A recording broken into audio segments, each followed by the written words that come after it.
I'm Yuki Jungesblut, and I'm here in the exhibition Murmurings, which is being presented at MIRA FORUM. I spent 3 months here as an artist in residence and arrived here at the end of October, spending the autumn and winter months in Porto. And I was working on a project which was, on the one hand side, I was trying to get an impression of what Portugal is today, so just a general everyday study. But my particular point of interest was the relationship between Japan and Portugal. The point of departure for that was that there was a period in the past which had very intense trade relationships, and it's called the Nanban period. And the Portuguese brought some things to Japan which had a lasting impression on the development of the history of the land. So the idea was to find repercussions of that era in the Portugal of today, starting with Porto. So I spent a lot of time walking around the city, so more as a kind of stronology or as a flaneur. And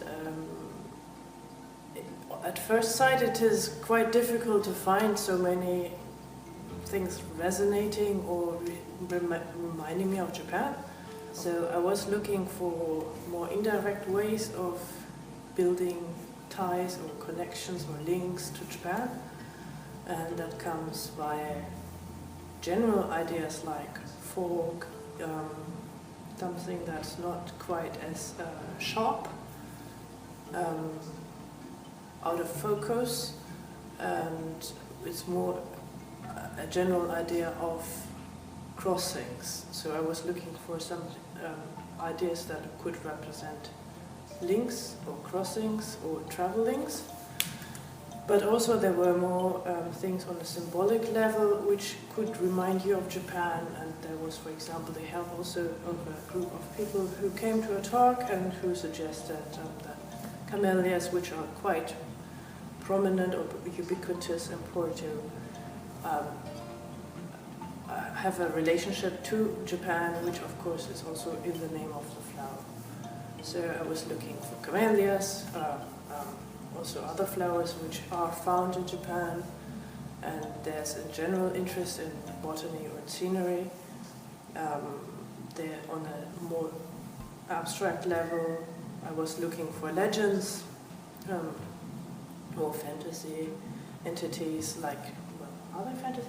Dragons or giants, and then you can find things like that too. Like if you enter the realm of the fantastic, or which is not concrete or real, then of course connections become more fluid, and it's easier to start connecting two countries, two periods, 2 centuries, or several ones.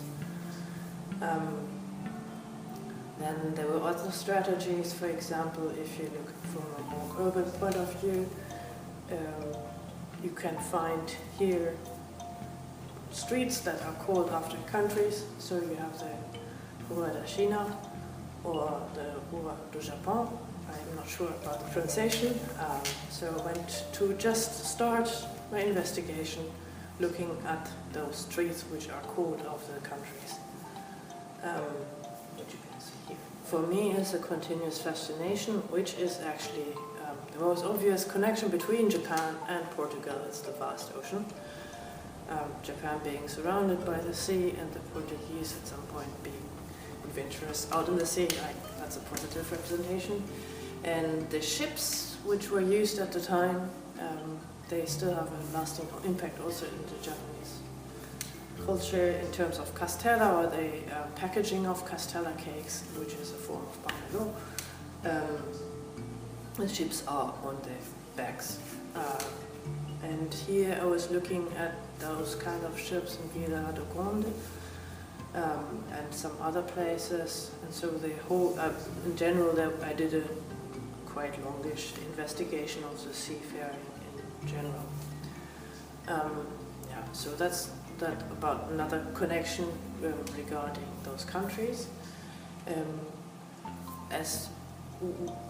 As to this exhibition, or the setup of the exhibition, what I usually work with is the idea of a mind space, or Gedankenraum in German.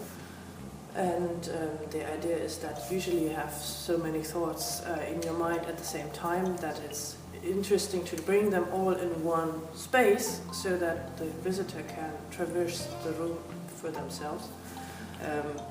And then from the seafaring, I was thinking, oh, that's actually quite exciting, because it was the discovery of the rest of the world from the European perspective. And also I've included some artifacts, which there's something like the public representation of that interrelationship in terms of coins or stamps or envelopes. So that's kind of found material. And there's a fantastic component which looks at the giants and the dragons. There's a reference to Romanticism, because it's something that I found quite prominent in the cityscape of Porto, and in general some more associative strategy.